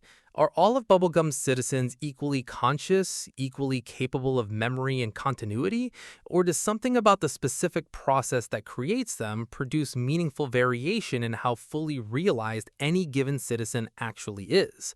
If most candy people are, in some sense, the show never states outright, less cognitively complete than figures like Root Beer Guy or Peppermint Butler, closer to background props with a thin layer of apparent personality than fully conscious individuals with continuous memory, that would be a genuinely uncomfortable implication for a kingdom whose entire population consists of exactly this kind of created being, and whose ruler has never, across the show's entire run, been shown grappling directly with what that variation might actually mean for how she's obligated to treat the citizens under her care. The show never confirms this reading, and it may simply be an accident of which background characters happen to get reused often enough by the animation team to accumulate an apparent personality over time, rather than a deliberate piece of world building about variable consciousness among candy people. But once you notice the pattern, it's hard to fully unsee it. A kingdom built entirely out of created beings, most of whom the show treats as essentially interchangeable, with a small handful of exceptions who, for reasons never explained, seem to be genuinely continuously someone, in a way most of their fellow citizens apparently aren't. It's worth extending this thought toward what it might imply about how Bubblegum herself understands and relates to her own subjects. If some candy citizens generally possess a richer, more continuous inner life than others, through some quirk of their specific creation process, or simply through the accumulated weight of having been given more screen time and narrative attention over the years, does Bubblegum have any awareness of that variation herself? Does she treat her more fully realized citizens, the Root Beer Guys and Peppermint Butlers of her kingdom, any differently than the vast, largely undifferentiated background population that fills out her streets and festivals? The show never shows her drawing this distinction consciously, but given everything we've already discussed tonight about her tendency to manage difficulty through distance rather than direct engagement, it's worth wondering whether an unconscious version of exactly this distinction might already be shaping how she governs, without her or the show itself ever quite naming it directly. There's a smaller, gentler note worth closing this section on, separate from the more unsettling implications above. Whatever the underlying mechanism actually is, the show's willingness to let certain background characters accumulate genuine, tracked continuity over a decade of episodes is itself a small act of narrative generosity that's easy to take for granted. Most long-running shows treat their background extras as permanently interchangeable, present only to fill space in a crowd shot. This one, evidently, occasionally lets someone standing in the margins become, slowly, almost accidentally, someone worth remembering, which might be less a deliberate piece of cosmology about candy consciousness and more simply this show's underlying consistent instinct that attention, sustained long enough, tends to turn even the smallest, most overlooked presence into something that matters. There's one final thought worth adding before we close out this particular mystery, and it's a slightly more playful note to end on after everything unsettling this section has raised. If nothing else, Root Beer Guy's accumulated continuity is proof of something genuinely rare in long-form animation, an audience patient and attentive enough to notice a background character remembering things, and the show generous enough to reward that attention rather than treating it as an accident nobody was ever supposed to catch. Whatever the underlying explanation actually is, the fact that this mystery exists at all, and that people are still discussing it years after the show ended, says something quietly wonderful about the specific kind of relationship this particular series managed to build with the people who loved it closely enough to notice how little it needed in order to make its background feel alive. It's worth closing this section by naming exactly why the specific brand of small-scale mystery matters as much in its own way as any of the cosmic-scale ones we spent tonight excavating. Not every question a great piece of long-form storytelling raises needs to be about gods, wars, or the fabric of reality. Sometimes the most quietly compelling mystery a show can leave behind is simply, why does this one background character feel more real than the hundreds standing around him? That question doesn't require the show to have built an elaborate secret cosmology around candy consciousness. It only requires the show to have cared enough, consistently enough, to let one small presence accumulate weight over time. And the fact that doing so was enough to generate an actual ongoing fan mystery says something genuinely admirable about how little this particular series needed in order to make its background feel alive. Section 12. What 12 unrelated mysteries turn out to have in common. We've spent tonight moving through territory that on the surface doesn't obviously connect. A monarch's unexplained immortality, toxic waste running under a candy kingdom, a dream-dwelling owl, a grieving fiancé's slow transformation into something cosmic, a sprawling, mostly unmapped multiverse, an entire Martian civilization glimpsed only in fragments, a human augmentation program nobody fully accounts for, the buried, uncertain origins of magic itself, a precarious, unelected bureaucracy running the afterlife, an archaeologist whose full career the show never bothers to reconstruct, a background candy character who, for reasons nobody explains, seems to remember more than his fellow citizens do. Laid out together like this, a pattern emerges that's worth naming directly because it's really the same pattern we keep finding no matter which thread of this show's mythology we happen to be pulling on. Every one of tonight's 12 mysteries shares a single structural feature. The show gives you just enough information to know something significant is happening underneath the surface of whatever story it's actually telling you, and then declines, consistently, deliberately, to give you the full picture. Not because the writers didn't know the answers, because giving you the full picture was never actually the point. There's a theory worth closing on here about why a show this committed to withholding information manages to feel generous rather than frustrating about it. Because plenty of stories that leave this many threads dangling read, on reflection, as sloppy or unfinished, while this one, across a decade of accumulated goodwill from its audience, mostly doesn't. The difference seems to come down to consistency and craft. Every one of tonight's 12 mysteries is genuinely internally coherent as far as it goes. The show never contradicts itself about Bubblegum's juicing, or the Enchiridian's origin, or the layered structure of the afterlife. It simply stops each thread at a specific, carefully chosen point, always with enough surrounding detail that the unanswered portion feels like a door rather than a dead end. That's a considerably harder trick to pull off consistently than simply refusing to explain things, and it's part of why a show built almost entirely out of unresolved threads like these has managed to sustain an audience willing to spend 3 hours at a time trying to map them, years after the story itself stopped adding new episodes to work with. It's worth naming one final thread connecting all 12 of tonight's mysteries that we haven't stated explicitly yet, because it might be the most important pattern of the whole video. Every single one of these unresolved questions, whatever its specific subject matter, ultimately traces back to the same underlying tension. The gap between how orderly and stable this world presents itself on the surface and how genuinely improvised, precarious, and unaccounted for its actual underlying structures turn out to be once you look closely enough. Bubblegum's kingdom looks stable and isn't. The afterlife looks governed and is actually held together by nothing more than whoever's currently strong enough to hold the position. The multiverse looks like a small, contained set of known branches, and is almost certainly something considerably larger and less monitored than the show ever confirms directly.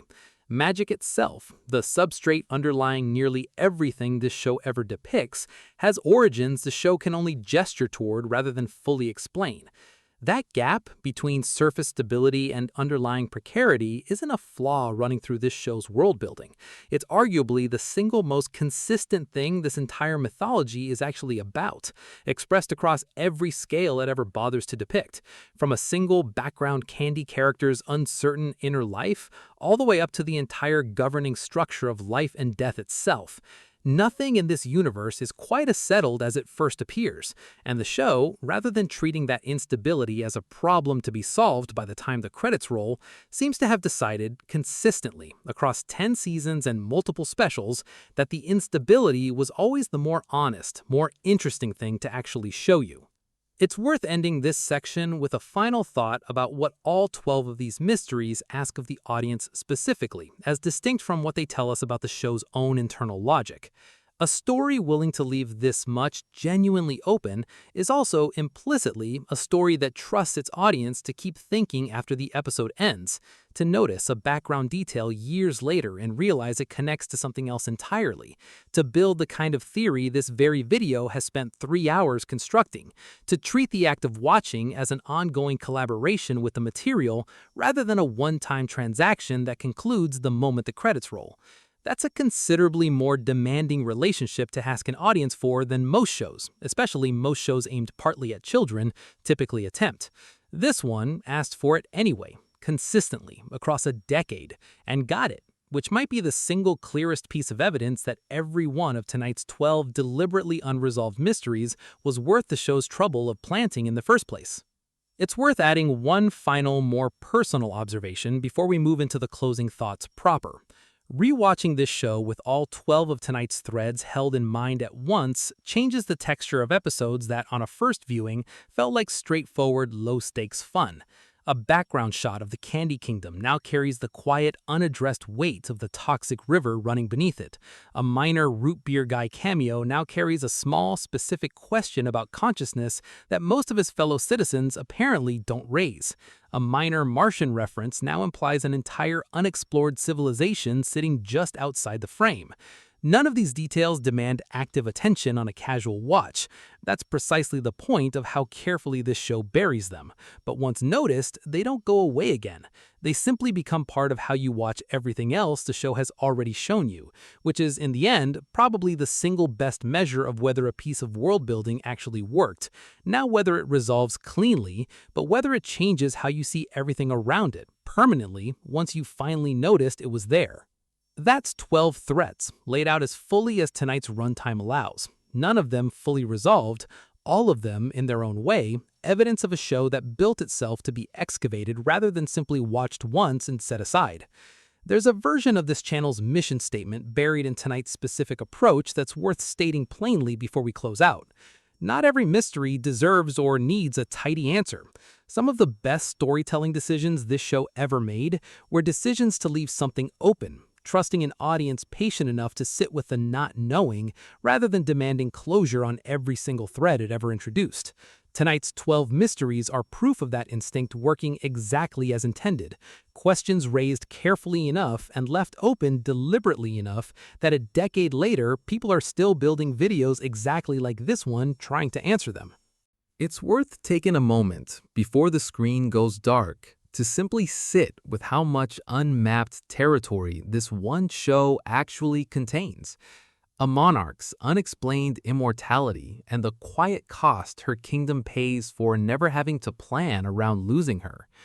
A river of poison running directly beneath the happiest place this world has ever built. A dream-dwelling figure whose accuracy raises real questions about whether anyone in this universe ever really chooses anything at all. A grieving fiancé who spent a lifetime trying to undo a single desperate choice and ended up merged permanently with something older than the universe itself as the final cost of that effort. An entire, sprawling multiverse this show only ever shows us the smallest possible fraction of, patrolled, apparently, by someone whose authority nobody ever explains.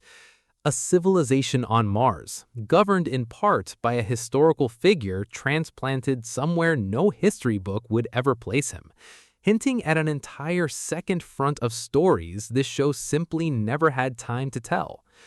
A human augmentation program whose full costs and consequences remain permanently out of frame. Magic itself, buried for tens of millions of years underneath ordinary reality, cracked open again by a catastrophe that was never trying to find it. An afterlife governed by nothing sturdier than whoever's currently strong enough to hold the job. An archaeologist whose entire pre-war career may have been quietly preparing him, without his knowledge, for the exact kind of discovery that would eventually cost him everything.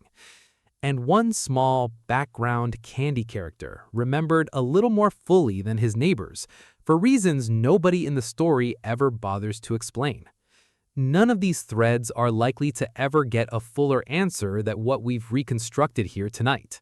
That's not a failure of this deep dive, or a gap left for a future video to fill. It's simply the honest shape of this particular show, held up carefully, one more time, exactly as it was built to be held. Open-handed, deliberately incomplete, and considerably richer for staying that way. It's worth spending a final moment on why a channel built around this specific approach, mysteries and theories deliberately chosen over straightforward recap, keeps finding this much material to work with in a single animated series. Most shows, even genuinely good ones, tend to answer their own questions eventually, closing loops as they go so that a rewatch mostly confirms what you already understood the first time through. This particular show did something rarer. It kept generating new unanswered questions even as it answered old ones, so that the total amount of open territory never actually shrank across its 10-season run, no matter how many mysteries got resolved along the way. Every answer seemed to open at least one more door. Betty's transformation resolves the question of what happened to her, and immediately raises the question of what she actually is now. The Fiona and Cake reveal resolves the question of what the Ice King was writing, and immediately raises the question of how large the multiverse containing that discovery actually is.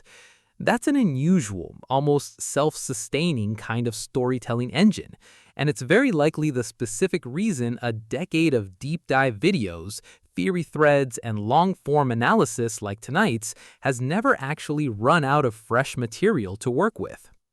There's a final thought worth sitting with as we close out, one that ties tonight's 12 mysteries back to the show's own broader philosophy about impermanence and change that we've touched on across previous deep dives. A show this committed to leaving things unresolved is in its own way making the same argument about mystery that it makes about grief and loss elsewhere in its runtime. That not knowing, fully and permanently, is not the same as failure. Some things stay open because closing them would cost the story something valuable. The sense of a world larger than any single narrative could contain. The invitation for an audience to keep thinking, keep noticing, keep returning. Tonight's 12 threads will likely still be exactly this unresolved a decade from now, waiting for whoever's still willing to sit with them, exactly the way this show has always seemed to want.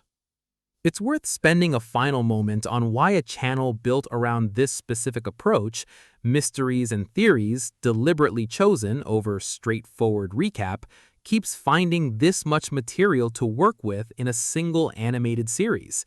Most shows, even genuinely good ones, tend to answer their own questions eventually, closing loops as they go so that a rewatch mostly confirms what you already understood the first time through. This particular show did something rarer. It kept generating new unanswered questions even as it answered old ones, so that the total amount of open territory never actually shrank across its 10-season run, no matter how many mysteries got resolved along the way. Every answer seemed to open at least one more door. Betty's transformation resolves the question of what happened to her, and immediately raises the question of what she actually is now. The Fiona and Cake reveal resolves the question of what the Ice King was writing, and immediately raises the question of how large the multiverse containing that discovery actually is. That's an unusual, almost self-sustaining kind of storytelling engine, and it's very likely the specific reason a decade of deep-dive videos, theory threads, and long-form analysis like tonight's has never actually run out of fresh material to work with. There's a final thought worth sitting with as we close out, one that ties tonight's 12 mysteries back to the show's own broader philosophy about impermanence and change that we've touched on across previous deep dives. A show this committed to leaving things unresolved is in its own way making the same argument about mystery that it makes about grief and loss elsewhere in its runtime. That not knowing, fully and permanently, is not the same as failure. Some things stay open because closing them would cost the story something valuable. The sense of a world larger than any single narrative could contain. The invitation for an audience to keep thinking, keep noticing, keep returning. Tonight's 12 threads will likely still be exactly this unresolved a decade from now, waiting for whoever's still willing to sit with them, exactly the way this show has always seemed to want. It's worth taking one more pass through the specific texture of what makes each of these 12 mysteries distinct from one another, because the range itself is part of the point. Some of tonight's threads were structural: the multiverse, the afterlife bureaucracy, the mechanics of magic's origin, questions about how this universe's underlying architecture actually functions when you push past the surface-level rules the show gives its characters to work within. Others were deeply personal: Betty's transformation, Susan's unspoken history, Simon's forgotten career, questions about what specific people carried and lost and never got the chance to fully explain even to the audience watching their lives unfold. And one, the smallest and strangest of the 12, was barely a question at all in any conventional sense. Just a quiet, persistent noticing that one background character seems to remember more than he probably should. That range, from cosmic bureaucracy down to a single mint-shaped butler server pouring tea in the corner of a shot, is itself worth appreciating as evidence of how completely this show's mysteries operate at every possible scale simultaneously. Nothing was too large to leave unresolved. Nothing was too small to matter. There's a final piece of context worth adding before we actually close, because it's easy, after several hours of theory crafting, to lose sight of what all of this analysis is actually in service of. None of tonight's 12 mysteries exist because the show's writers were careless, or because a decade-long production inevitably drops threads it never intends to resolve. Every piece of evidence we've traced tonight, the careful color coding, the deliberate silences, the objects and characters that reappear across seasons carrying more weight than their screen time alone would suggest, points towards a creative team that knew exactly how much to reveal and how much to withhold, episode after episode for 10 years, without the discipline of that restraint ever once slipping into carelessness. That's a genuinely difficult thing to sustain across a show this long, aimed at an audience this young, working within a production schedule this demanding. The fact that it holds together this consistently, this many mysteries later, might be the single most impressive achievement sitting underneath everything else we've discussed tonight. Not any individual piece of lore, but the sheer, sustained discipline required to keep a mythology this large, this coherent, for this long, without ever once needing to explain itself completely. If any of tonight's threads landed for you, or if there's a mystery from this list you think deserves its own full deep dive, let me know in the comments. Tell me where you're watching from and what time it is there right now. I read every one of these, and it means a lot knowing who's still here this deep into a video this long. Subscribe if you haven't yet. There's a lot more of this world left to dig through. Rest well. Sleep slowly. Not everything needs an answer to still be worth thinking about.